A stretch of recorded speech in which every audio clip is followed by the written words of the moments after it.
Welcome to Live with Jose TV, conversations with Special Olympic athletes.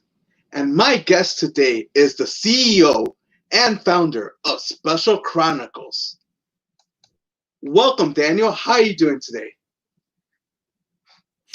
Good. Awesome. I'm doing swimmingly. Great to hear. So, introduce yourself to our listeners. And viewers? And viewers, of course. Well, so I am Daniel, like you said, at Podman Dan. My DJ name to come, DJ Sprinkles. Is that what it is? DJ Sprinkles. That's good. DJ Sprinkles, or at Podman Dan for all of you podcast listeners. Or we could also tell our listeners to put in the comments to see what his DJ name could be.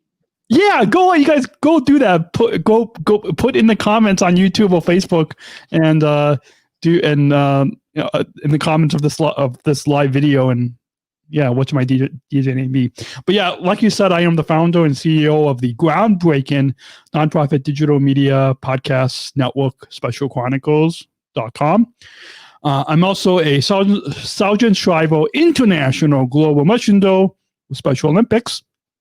And I'm a athlete leader from Special Olympics Illinois, and I'm co-chair of the Athlete Input Council of Special Olympics Illinois. I'm also an award-winning columnist, podcaster, 2020 Self-Advocacy Award winner from the AIC of Illinois. Did I mention anything else? That pretty much sums me up. Yeah. Great. Well, tell us, where were you born so our listeners could hear? Good question. Your producer already comes up with good questions. So I was born, well, I've got a hat on, but like if I take my hat off, you would see I was born actually today is my half birthday, July 14th. So I was born 31 and a half years ago in like exactly what we calling this on the 14th of July, 2020. So I was born 31 and a half years ago in Long Beach, California. Across from the Pacific Ocean. And I was born 3 1/3 months premature. I was diagnosed with learning disabilities, severe language disorder, and developmental delays. So basically, a lot of lack of oxygen and a lot of issues when I was born. Hence, reason having a lot of therapies and stuff that I'm sure you are used to as well when I was born. But hopefully that answered your question. It did. Have you been back to Long Beach, California, or just California in general? Yes, I have. We were back maybe a few years after we moved here to the Chicago suburbs, western suburbs of Chicago. But also most recently, latest I was back there was hopefully again soon, but the latest I was back there was July 2015. So exactly 5 years ago, I was back there for the Special Olympics World Games in Los Angeles 2015. So I was back there and I did a little vlog that it's still on the Special Chronicles YouTube channel.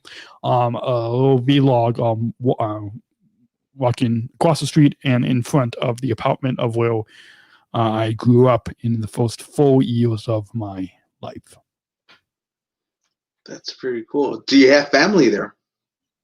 Still? Yes. No. So when we moved, so I mean, it was only my mom and dad that had lived there. My grandma, my dad's mom, lived there, but she passed away the year, like in '93, the year when. So we moved here to Chicago when I was 4, and so my grandma had passed away the year that we had moved here. So my next, it's just a conversation here. So tell us your backstory of Special Olympics, or how did you get started with Special Olympics?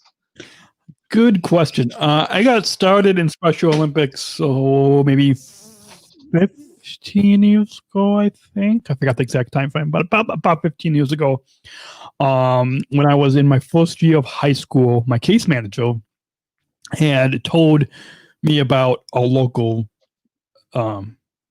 SOA, a local Special Recreation Association, CSPAL, located in Downlands Grove, Illinois. So big shout out to anybody listening or watching from CSPAL.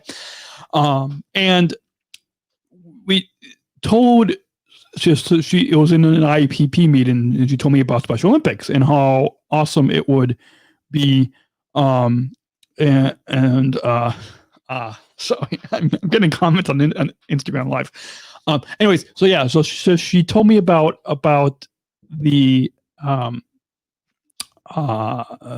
told me about Special Olympics and how awesome it would be. And so swimming was the first sport that I competed in, and then I think it was a year or two later, some of my teammates and friends also participated in CSPAL as well, started playing Special Olympics basketball. And so then I started a year or two after I started swimming, I started playing basketball. And now fast forward to, about 15 years later, being one of 10 Southern Tribal International Global Messengers. When we went to Abu Dhabi, I was talking with Stephen, one of our one of our Illinois Foundation Board members, and he and I are hopefully, slowly starting, hopefully, unified golf soon. So, what was the question again? Was that the question? Well, yeah, you did answer my question, but also let's go back to your high school years here a little. Did you do any curricular activities? Like me, for example, I was in the band and I played volleyball, and I did play CEC basketball, which is Exceptional Children's Council basketball for CEC. So I did that just to be included with, like, as part of a team and everything like that. I also was part of the basketball manager and football manager for my local high school. So that was fun because that made me a little bit included as a member of the team. What about yourself? What was the question again? Did you play any curricular activities when you were in high school? When I was within my high school, besides Special Olympics? Besides Special Olympics. Well, I don't know if this counts. I'll let you decide if it counts. So in high school, I was also involved in our local Best Buddies chapter. And as a part of that, and I did that all 4 years of high school, and a part of that in the Best Buddies, we did what now in Special Olympics we call unified floor hockey. But what we did, it was more with wheelchairs and then people without wheelchairs. But what we did was what we call now unified floor hockey. And so every year with a bunch of the high schools around, we had like a unified floor hockey tournament. And so we did that. And so that it wasn't like an official sport in high school, but it was more of a I guess, I mean, yeah, so it wasn't an official sport. It was more like a one-time thing, but like we had practices that led to this unified floor hockey tournament. So did that count, hopefully? Actually, it does count as a curricular activity. Back when I was in high school, they didn't have Best Buddies, or if they did, I never knew about it. But now I would consider that as a curricular activity because anybody with an intellectual disability in your local high school can sign up for Best Buddies if they have it. Yeah, and people without. Yeah, and people without. So Yeah, peer so, mentors, yeah, like high school mentors that want to be special ed teachers, can sign up and stuff like that. yeah, and I mean, and I know we're not really talking about Best Buddies, but like I know this week of July 14th is the Best Buddies International Leadership Conference. It's usually in Bloomington, Indiana, but it's happening virtual this year because they can have in-person big conferences, big international conferences this year.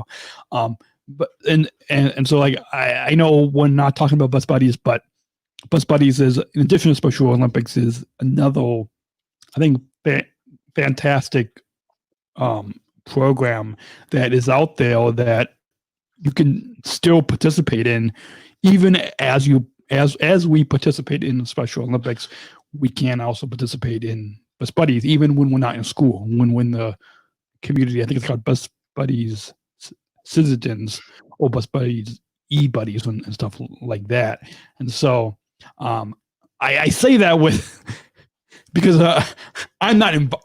I was only involved with Best Buddies in high school. I'm not involved today, and so yes, I'm promoting how awesome Best Buddies is, but which it is a great program. Yeah, so, it is a great program. It's still a great program. Yeah, it's a great program to have. Just in case you want to be more involved with other people with intellectual disabilities just in your local community. And people without, I mean, and in addition, like, not only is it like, so they have they help with one-on-one friendships. I mean, like, that's the key. I mean, that's the first thing that they have. But then they also have, they help you get jobs, and then they also have leadership development. So kind of like Global Messengers Athlete Leadership. It's their own those. And then they also just added, in addition, so that was 3. They just added Best Buddies Living. So they opened one in, I think, Los Angeles area. Then they just opened a second house in the DC Georgetown area, I believe. And that's where they have both people with and without disabilities living together in the same house. So it's the Best Buddies Living program that is new. It just launched, I think, a couple years ago. So they've got Best Buddies, friendships, jobs, leadership, and living. Right. So take me back to that first day when you signed up with CSPAR and started making friends and trying new sports. Well, so before that first day of signing up and meeting friends through Special Olympics programs, through CSPAR, even before that, the kind of introduction before I was fully introduced to Special Olympics was the CSPAR day camp. And I think a lot of our listeners and viewers in other states and other countries don't know what a Special Recreation Association is, because Illinois is the only state in the United States and in the globe that has this. But with that being said, the CSPAR day camp for like really little people, which is now in Special Olympics we call young athletes. CSPAR, that's kind of what the day camp program is. And so with that, that was my first introduction into, because like we did a lot of like young athlete type of events. And so in the day camps. So, and my sisters were part of that too, because so it really was the young athlete before the young athlete program existed. And so that was my first introduction. But then my real introduction into the traditional Special Olympics program through CSPAR was swimming. And so some of my classmates in high school were a part of that. And then I met other people, like my swimming coach. His son he doesn't swim on our team anymore. He does volleyball and basketball and golf, and so but he doesn't swim anymore. And so I started meeting other friends, and beyond like my high school special ed classes in high school, and like through swimming and basketball and stuff, and even met somebody that I see at the time was shy to ask out on a date, but I like this one. She competed, and she doesn't live in Illinois anymore. She lives, I think, somewhere down south.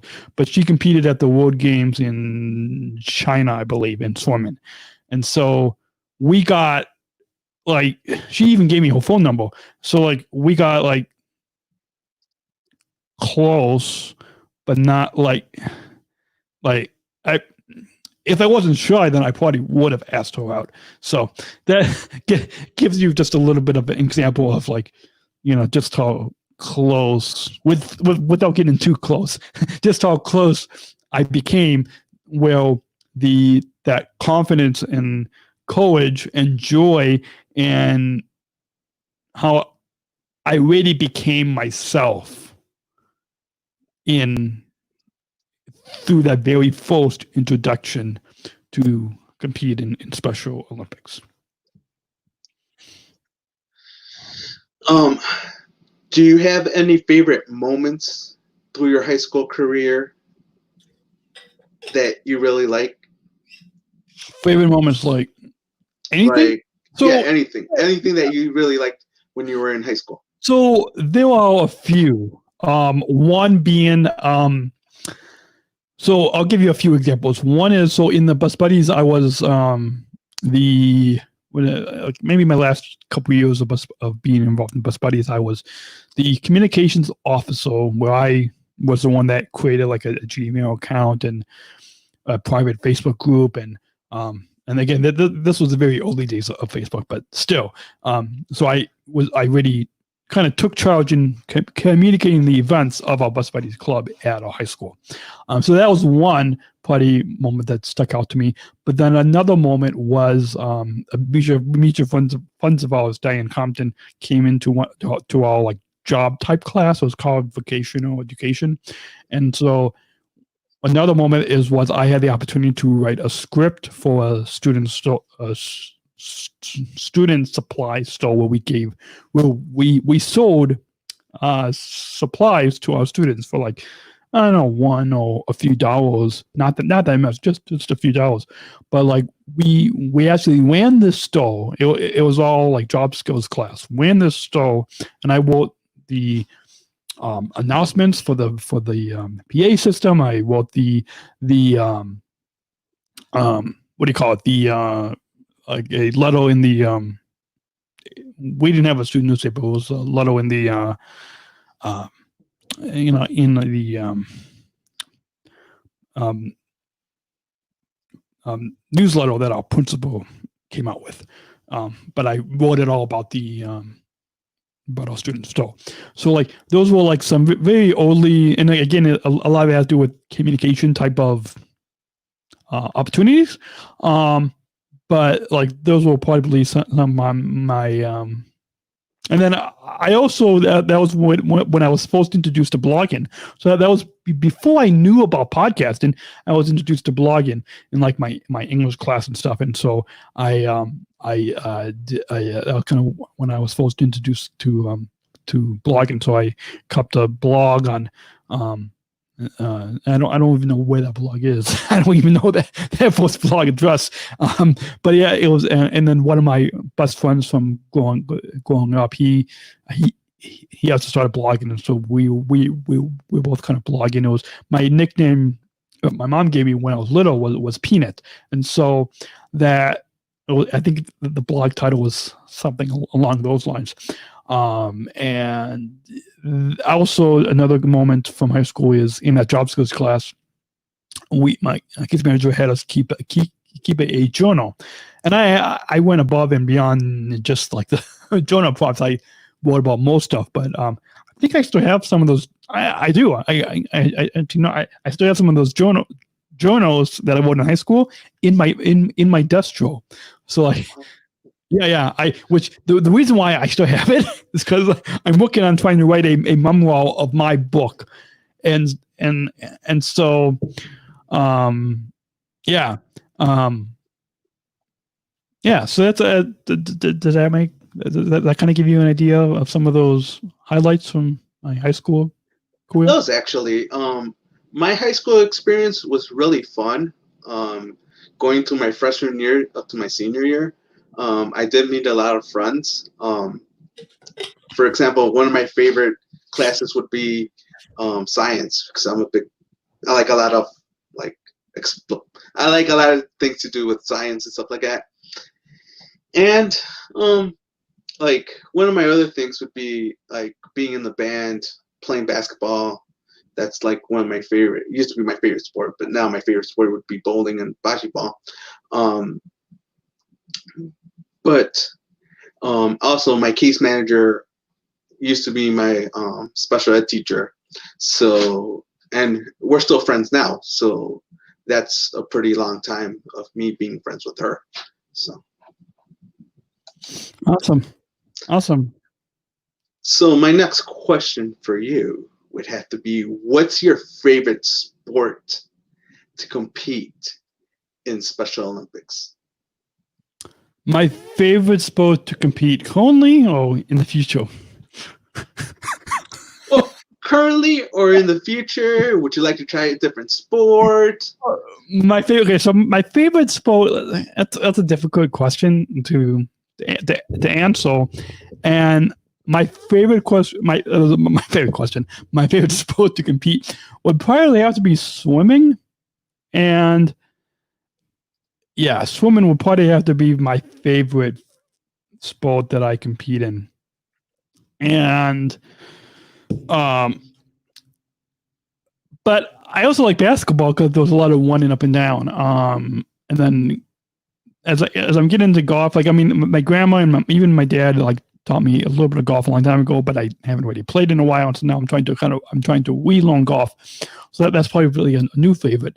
But so do I have to pick just one, or can I pick a few? You can pick as many sports as you like. Like, for example, go ahead.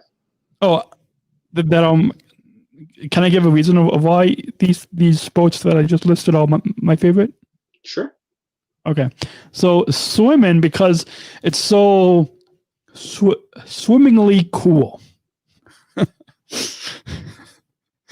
Swimming because it's so swimmingly cool, because it's nice and refreshing. There's a lot of like, you get to work your arms and your legs and your lungs. Like somebody that already had a lot of lung issues and had like that, what do you call it, that big oxygen tank and tube, and the big oxygen tank. When I was little, like I had that, that big oxygen tank. I forgot what it's called. It's a big oxygen tank. Yeah, that's what it's called. Oxygen tank. Yeah.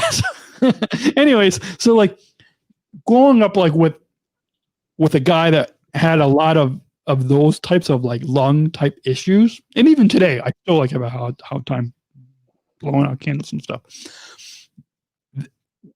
would make probably a viewer or a listener surprising that I would say that swimming is one of my favorite sports. And the reason, because it's swimmingly cool, that I can really in the training for the competition, I'm able to exercise all parts of my body, from my arms to my legs and everything in between. Does that answer your question for that part? It does answer my question. And then, before you go on, I just want to quickly add the golf, because it's, not golf. Basketball, because it's the endurance. I love basketball because it's a lot of endurance of running up and down the court, and so it's fun to be able to, even though my team has always got a silver medal at a regional qualifying competition, we're never able to get a gold going out of state, but that's just the whole other thing there. Anyways, so that's why. So and then I'm getting into unified golf now, so I don't really have a particular reason why yet it is, besides the fact that I get to hang out with a cool foundation board member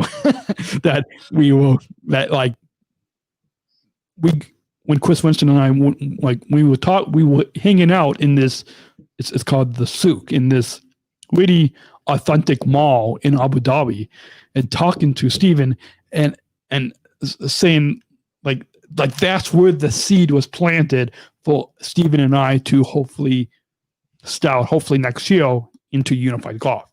Like that's what it's kind of cool that it happened at a World Games that the seed was planted. So does that answer your question? It does answer my question. Actually, talking about unified golf, I might be getting into unified golf also, probably in the near future. Awesome. Wouldn't it be funny if we have the same unified golf? Oh no. Probably in the near future, maybe. I said, wouldn't it be funny if we both have the same unified golf funnel? I don't think it's sure, possible. I guess. I don't think it's possible, but right? Yeah. So tell us about your Special Olympic athlete journey. Like, how did you first become an athlete leader? What made you become an athlete leader, and why did you want to become an athlete leader?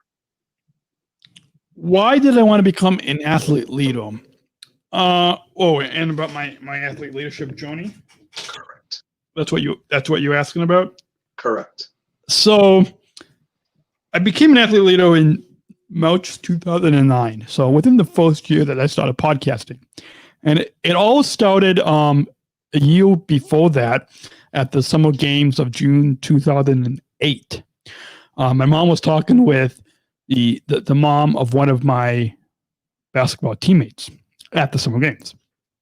And he is no longer an athlete leader. He's no longer a global messenger. But with that being said, that was my first introduction. And this was back when Chaim used to be the athlete leadership director. This was like, I think he had just left and Karen had not just started. And so it was kind of like that intermiddle thing where I sent in the application and nobody replied because like they were in the middle of staff for athlete leadership. And so that's why even though Karen says I wasn't in her full athlete leadership class, I think I was. So, I mean, I honestly think I was. Maybe I wasn't, but I don't know. So, anyways, so that's how I got started. And so my mom is my speech coach mentor for Illinois athlete leadership. Even though my dad's my board member mentor, and then Chris is my SSIGM mentor. So I've got like 3 different people. But anyway, so my mom and I went to that first training. And then maybe a year later was when I first met Georgia, who is now, 5 years later, is now my girlfriend. But so with that, I remember at that first athlete leadership training, beginning training, and that was 12 years ago. 12 years ago. Can you believe that was like a dozen years ago? It's a pretty long time. 12 years ago, a dozen years ago. I remember, I think it was during the training, I think, in that, that big conference room at the state headquarters in Normal, Illinois. Mm-hmm. Well, I know, what I'm talking about. And it was there, my mom had whispered to me, and she said, this beginning athlete leadership training is going to lead to something big, some big thing. And at the time, I had no idea what it was. And keep in mind, when I was kind of going back to my high school days and stuff, and even before then, I was really shy in school. Like, public speaking was not a thing for me. It just wasn't. And so that's why after this beginning athlete leadership training, my mom said that this will be the introduction, that this will help you do something great or have a great, this will help you to do something that has a greater impact.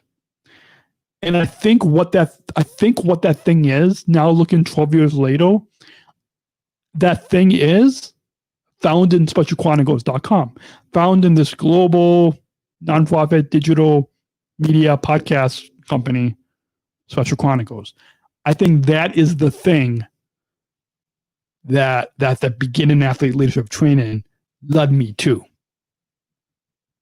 I don't know what you think of that, but that's kind of what I think that and that says a lot. It says a lot about how our Special Olympics athlete leadership program, our athlete leadership programs within the movement of Special Olympics has really gave me a lot of confidence to take from the sports that I compete in to go beyond sport. And that is a true testament to the power, not just the power of sports, but the power of the Special Olympics movement, the power of the inclusion revolution movement, that I'm able to really be a champion of inclusion, to be a leader, to be a true leader in the inclusion revolution through the work at Special Chronicles, through the work as now a Southern Shriver International Global Messenger. It all started of what that story that I just shared at the beginning, athlete leadership global messenger class training. Good. One of the questions I have here is, now that you're currently a board member, what do you bring to Special Olympics Illinois Board of Directors? What do I bring to the board? I bring my smile, I bring my joy, I bring my enthusiasm, I bring my love of Special Olympics and of the inclusion revolution to the neurotypical board members, the non-disabled board members. That's I think what I bring to the board, and what I show them. I show them what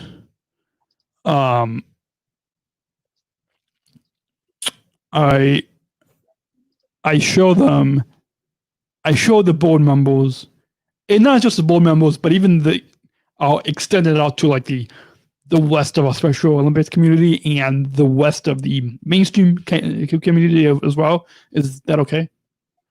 Oh, that's fine.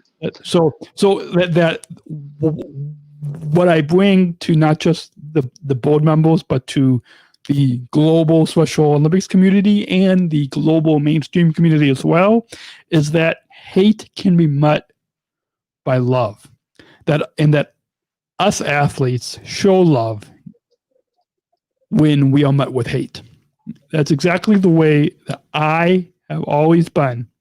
No matter what, when people have said bad stuff about me and my friends, I smile, I listen, and I stay happy and joyful when interacting with them. That's what I've always shown. Once again, hate can be met by love. Us athletes show love when we are met with hate. That's exactly the way I've always been. No matter what, when people have said bad stuff about me and my friends, I smile, I listen, and I stay happy and joyful when interacting with them. That's what I've always shown. And I think that is what I bring. That quote that I said, that's my own words, that quote that I just said is not just a statement response to everything that's going on in our nation and across the globe today in 2020, but also that also goes to the impact that I bring to the board of directors of Special Olympics Illinois. That's the impact that I bring to our Special Olympics movement and community, and that's what I bring to our mainstream community as well. Good to know. That's really impactful. One of my other questions for you is, I see that you're the co-chair of the AIC Leadership Team. what is the AIC Leadership Team? And for all those other athletes who are Special Olympic athletes, how can they get involved in our AIC, in our AIC group? And what programs do we have for them to get them involved? I'm laughing because you could totally answer that question as well. But because you're asking me, so yes, like you said, I am the co-chair of our AIC, which stands for I'm the co-chair of the Athlete Input Council for Special Olympics Illinois, and that is on our leadership team of those 6 of us athlete leaders on our AIC leadership team, and that is a group of dedicated athlete leaders that give our input, give our feedback to the staff and to the board of directors of Special Olympics Illinois of saying, this is what, not just us as athletes, but this is what our peers, this is what our fellow athletes would like from the programs within Special Olympics. And so that's what it is. That's what the Athlete Input Council, or AIC for short, is. And then the programs that we have as an AIC leadership team that we are hosting it began a month ago, right? It began in June 2020, right after the virtual summer games. So it began about mid-June, and really, that was more of a kind of like a pilot after that. And then it really started weekly the beginning of July 2020. So just about a week ago. That was when it really started. And what we started was on Monday afternoon, Monday at 3 p.m. Central, that's 4 p.m. Eastern, figure out your time zone in between there, is a athlete learning series. And we have different topics of leadership, personal development, podcasting, professional networking, relationships, of how you can find a relationship, both professional and personal, and just different athlete leadership type training. Like, it's virtual training on Mondays at 3 p.m. Central Time. And then on Wednesday evenings at 7 p.m. Central, that's 8 p.m. Eastern, 7 p.m. Central on Wednesdays, is we have what's called an athlete lounge. And that's just where we get to shoot the breeze and hang out with our fellow athletes. This is all done on Zoom calls. So people can go to, I think, if you do a search on Facebook for SOILL Athlete Leadership for our Illinois program, in that group, that's where we'll put in the event pages and the promotional graphics. And so probably the athlete learning series and the athlete lounges are 2 big ways right now that any of our fellow Special Olympics athletes, but in particular our athlete leaders, can really take their athlete leadership to the next level. That's what you can do right now. We hope to have a leadership academy in the fall. And there will be other trainings as well after that. But really what the athlete learning series and the in particular, but also the athlete lounges, but let's just say in particular the Monday afternoons athlete learning series, what this online Zoom-based workshops will help prepare us for the Leadership Academy in the fall, which will then prepare us for the leadership opportunities that we'll have at the International Torch Run conference in Chicago in the fall of 2021.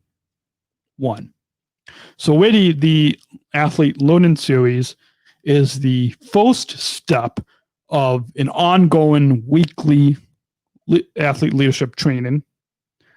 And then that will lead to the Leadership Academy training, which would then lead to the opportunities at the, like other global and national events next year. So that's right now, that's what our fellow athletes and fellow athlete leaders can look forward to in joining us. Yes, there's a lot of wonderful things going on through Special Olympic Illinois for athlete leaders. So if you get a chance, you should just go on to the, like Daniel said, the athlete leader page and sign up to some of the wonderful programs that we have for you guys. Yeah, and once again, that's the SOILL Athlete Leadership Group on Facebook. And if people missed any of them or just want to rewatch any of them, stay tuned because they're coming soon on SOILL.org. There will be a athlete leadership video resources library. That is where we will be archiving all of these learning series workshops. Correct? That's correct. So I heard probably like half a year ago, you got a new job. Can you tell us a little bit about that? About 8 months ago? Yeah, 8 months ago, I believe.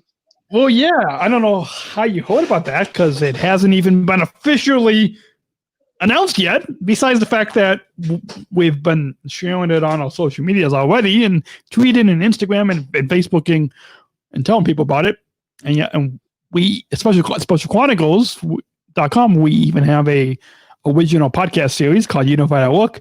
That already is we're the first digital media organization to get the story out there about us. United hasn't, Special Olympics hasn't, but anyways, it is, if I haven't mentioned it already, it is United Airlines. So I am one of 4 Special Olympics athletes to work at United Airlines, as the job title is as a service ambassador. So I'm one of 4, myself, Lauren, Kyle, and Z, with the original UA4, the original 4. And this is a new inclusive unified employment. Well, it's a part-time job, so we're working 3 days a week or anywhere from 2 to 3 days a week. It's a part-time job, so part-time hours, but full-time benefits, including the travel benefits. So that has never been done before for any big company. It's never been done before. And so we're working part-time hours with full-time benefits. And on top of that full-time benefits, travel benefits as well. And so that's the key. That's what makes this inclusive employment so groundbreaking, is that we're able to work part-time hours, part-time job with full-time benefits. We can't like scan our ID badge. We can't do everything that the customer service, the CSRs, the customer service representatives, the customer service agents, we can't do everything that they do.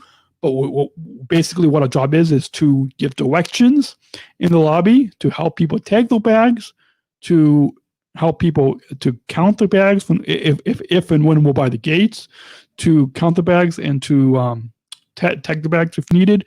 Basically, and also to do other administrative type things. And so it's really more of assisting the customer service agents and assisting the supervisors and managers.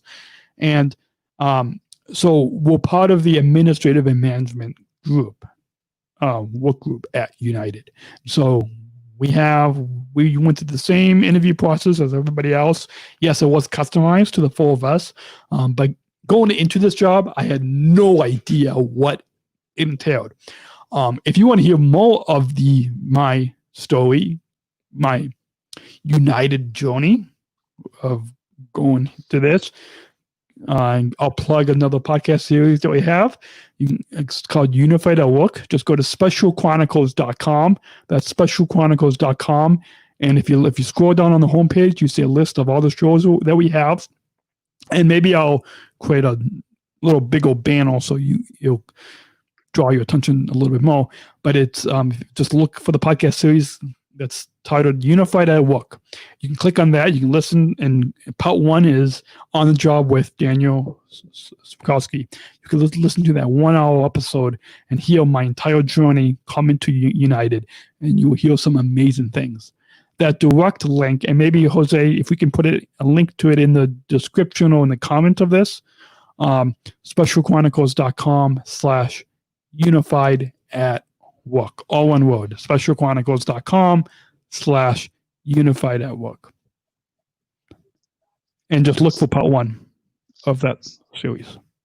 So with that, what's your favorite thing of working at United? What do you like the most? Do you like interacting with the customers? Do you like interacting with the employees? Or do you like both?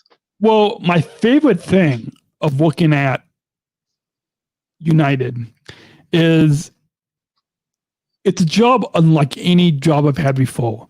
It's a job that has really given me a lot more courage in my personal life and in my professional life. It gives me a lot more courage than I have ever had before.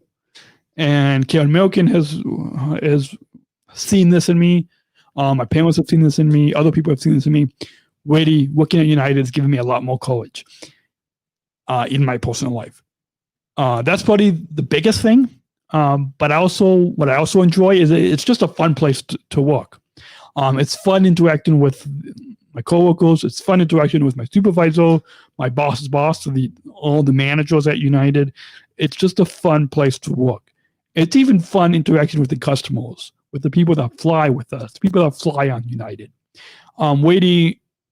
United really is the friendly skies. We all really united together. It really is. Even if they get bad press, it really is. Like, people shouldn't even look at that bad press, because really, United really is just a fun place to work. Safety is the number one priority, and it really is just like a fun, loving, caring, joyful place to work. That's what I love about working at United Airlines. Have you get to go to see the planes or anything like that, or been on the plane? Actually, well, besides flying, I haven't used my travel benefits yet, but I would like to. We did a week after applying. We had opportunity to participate in the United Employee Plane Poll, and I gave a speech to over 600 United employees across the globe, down in Houston, Texas. And this was a week after starting the job, and so that was awesome. But also, back up a few days before we went to Houston, my first actually, it was right after we came back from Houston. Was that Friday? My mistake. That Friday. So after Houston, that Friday was my first official full 8-hour workday.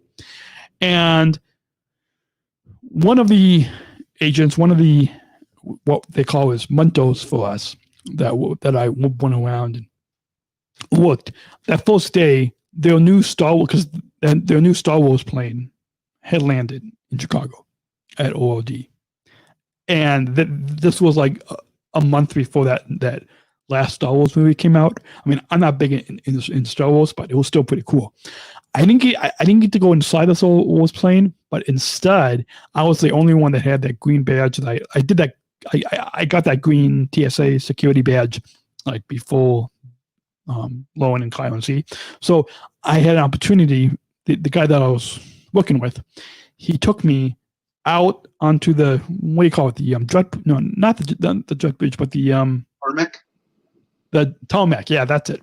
So he took me like down. Like I had to scan my badge to be able to get onto the tarmac. But then we went onto the tarmac.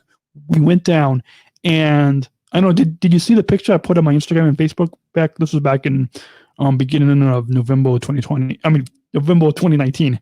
I did actually. Yeah, and so that was in front of that Star Wars plane, and so that was my first day of working here.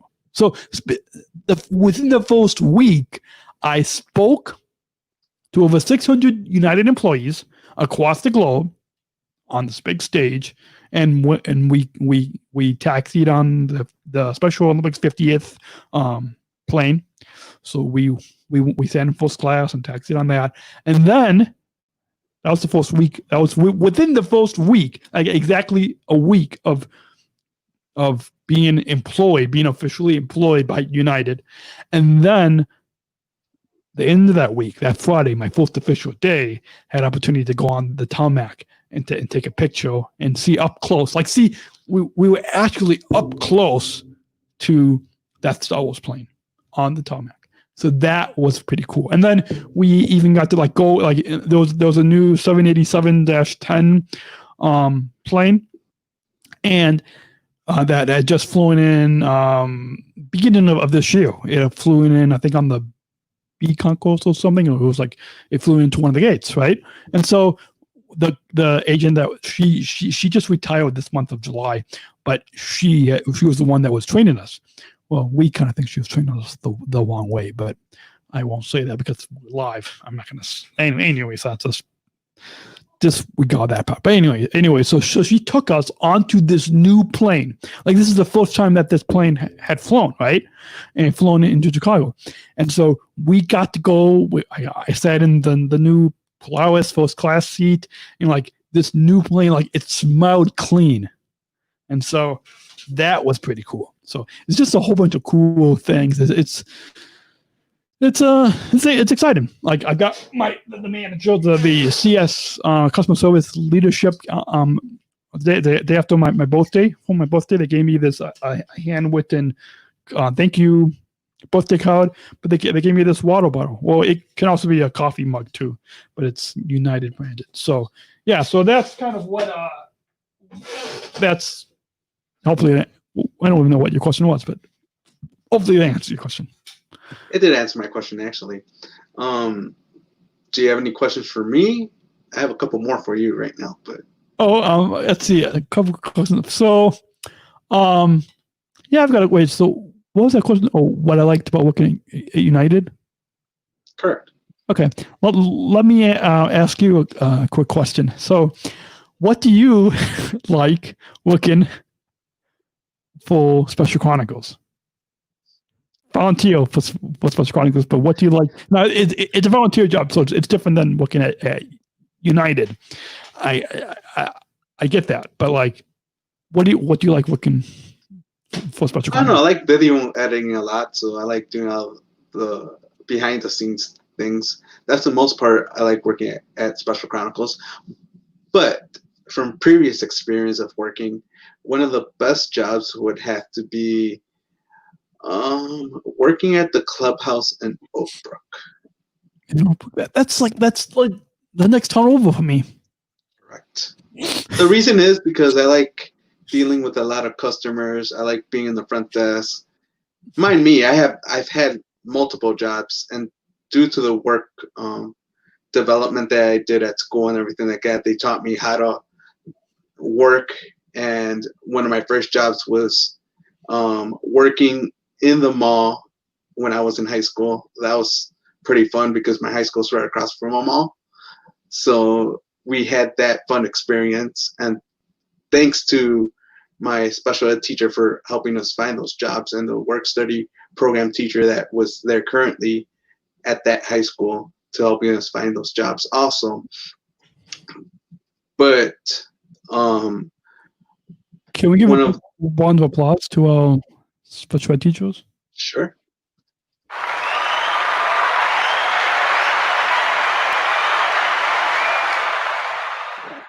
So, yes, I've had multiple jobs, and one of my favorite jobs would be working at the clubhouse in Oak Brook. Don't mind me. I've met a lot of wonderful people in my job career. I've met famous people in my job career.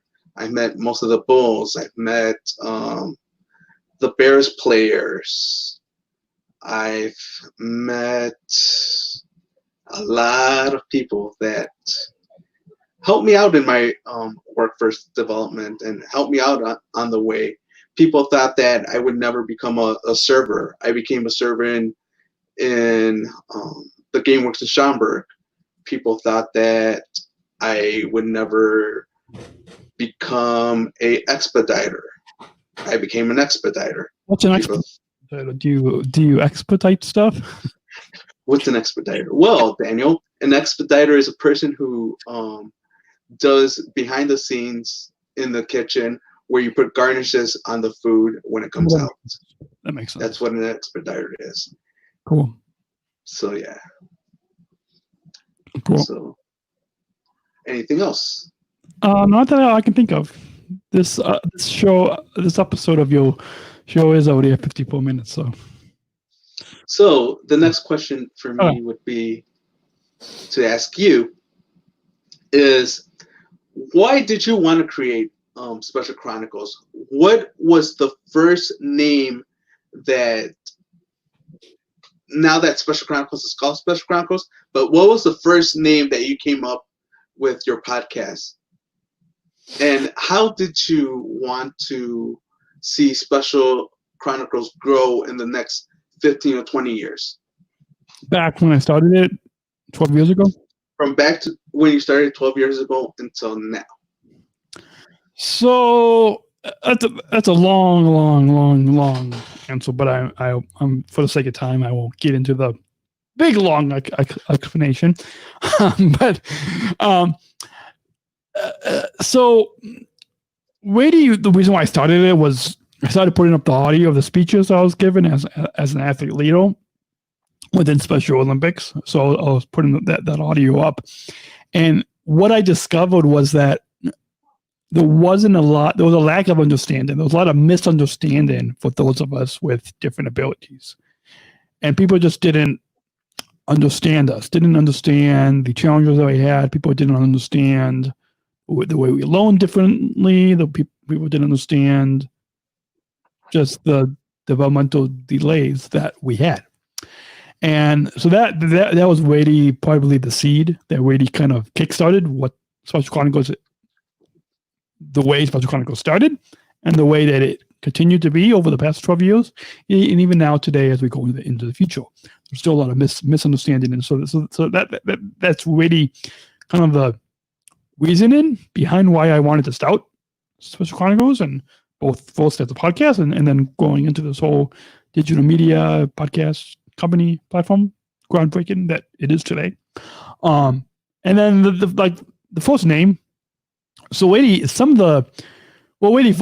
I looked in the thesaurus into like a physical. I still have it past my video light, past the camera. I think I still have it in the closet here in the studio. But I looked up in the thesaurus for like something related to a journal and stories and stuff like that. Well, way more journal. And so I wanted special because Special Olympics, but then Chronicles meaning it was like a journal, and it also kind of relates to storytelling. And so, but really, I looked up in the those for journal, and then that's why I found Chronicles. But now today, it also relates to stories and storytelling. So I mean, the word Chronicles also. What really when I started it, I started it as like a journal. Meaning Chronicles being a journal, but now today, 12 years later, and as we're going into the future, it's evolved into Chronicles meaning stories and storytelling. That's what it's evolved into. And some of the very first names that it had before it was called Special Chronicles, so within, I want to say within from November 2008 to January 2010. So within that first year, so really 2009 was the first full year, right? Where we had about 50 listeners, and now we have a monthly average of over 37,800 listeners now. And so within that first year, the very first name I had was called Photocast. So photo, like you take a picture, right? Like you take a picture of photo and then cast like a podcast. So Photocast, PHOTOCAST, Photocast. And then a conversation with Dan Y, because Dan Y was my cousin. And we did like a maybe 5-episode limited series. And then video with Dan and Kyle, one of my friends from high school. I was involved in Best Buddies as well. Kyle is CP as well. And so we did a show called Radio with Dan and Kyle. And so that was, really Photocast, because I loved photography, and even I still today love photography, taking pictures more now even with the Adobe Lightroom professional camera app, or just the iPhone camera. I even today still love taking pictures. And so that's the very first name was called Photocast. But what I discovered within that first year was, and it was really in my cousin's basement, my cousin helping me to come up with the name Special Chronicles. Like, it was in my cousin's basement, and that I came up with, and this was in Camp Hill, Pennsylvania, which is just outside of Harrisburg, Pennsylvania. That's where I came up with the name Special Chronicles, in my cousin's basement. And it was my cousin that kind of helped me figure out what the name Special Chronicles.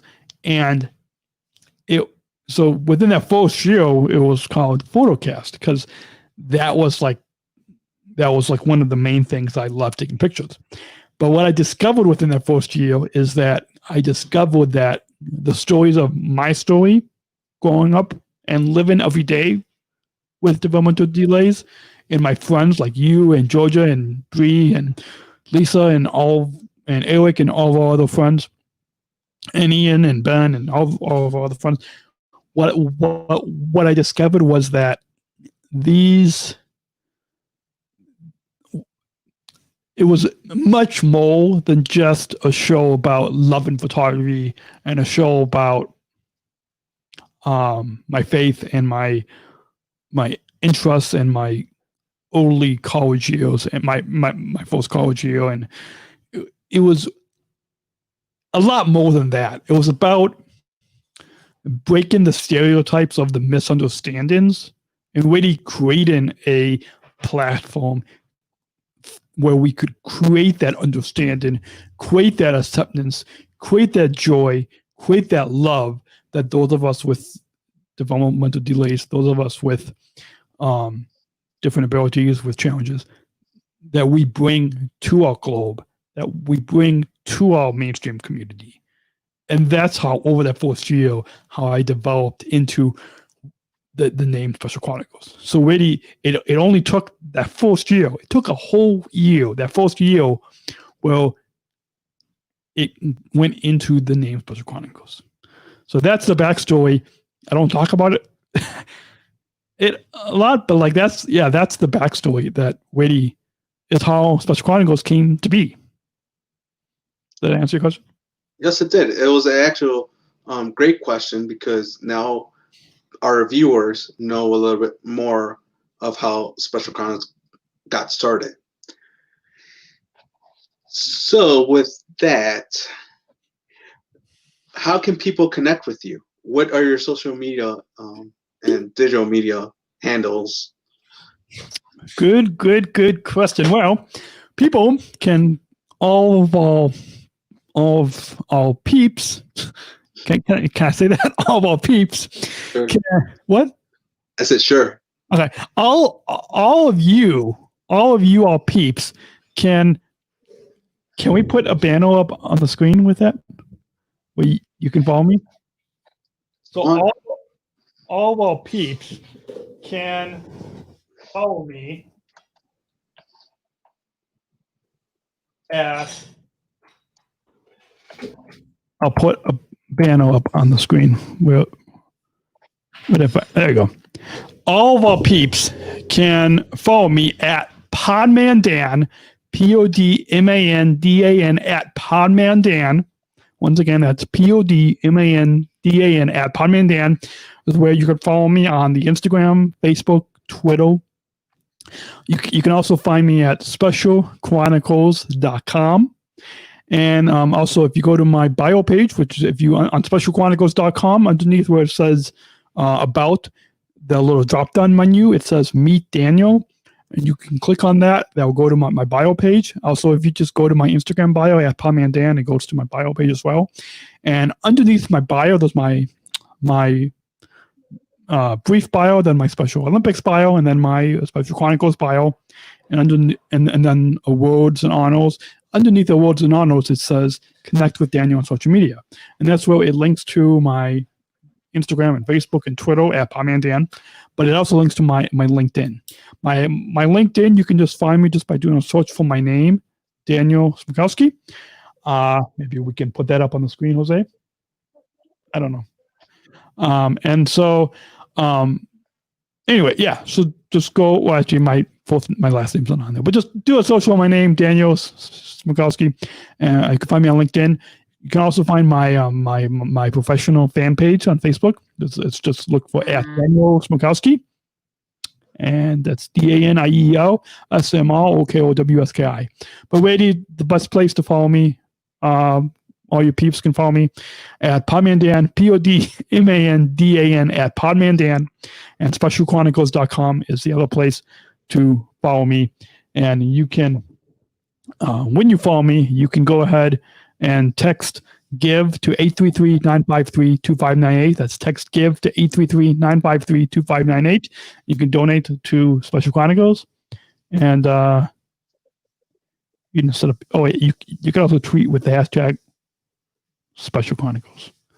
But really, the best place to connect with me is at Podmandan, PODMANDAN at Podmandan, and SpecialChronicles.com is the other place to connect with me.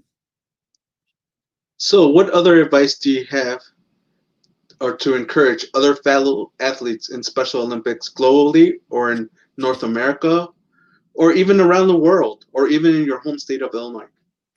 Boy, honestly, I always ask people these questions. And nobody before you has ever really asked me these questions. So it's like I'm getting a taste of my own medicine.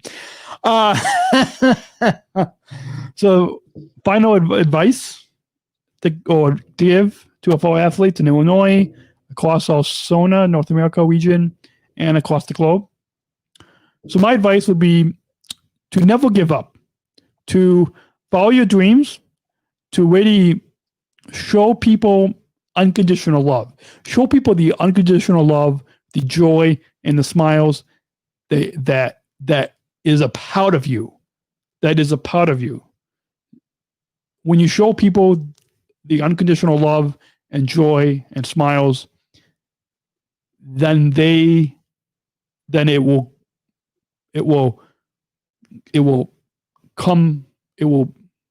be given to them. When you show to other people unconditional love and joy and smiles, then they will show that back to you, and in return, they will bring that to somebody else, who will bring that to somebody else, and then we will have then we will live in a world, then we will live in a community of unconditional love, joy, acceptance, and inclusion. That's my advice, and just never give up on your dreams. If you have a dream to start a podcast, to start a global digital media platform, to be a chef, to be a cook, to work in media, to work in a hotel, to work in customer service, to work to be a pilot on a major airline, whatever type of job that you have, that is, just follow those dreams. Whatever dream, if somebody said that you couldn't do something, but it's a dream that you have, just follow those dreams.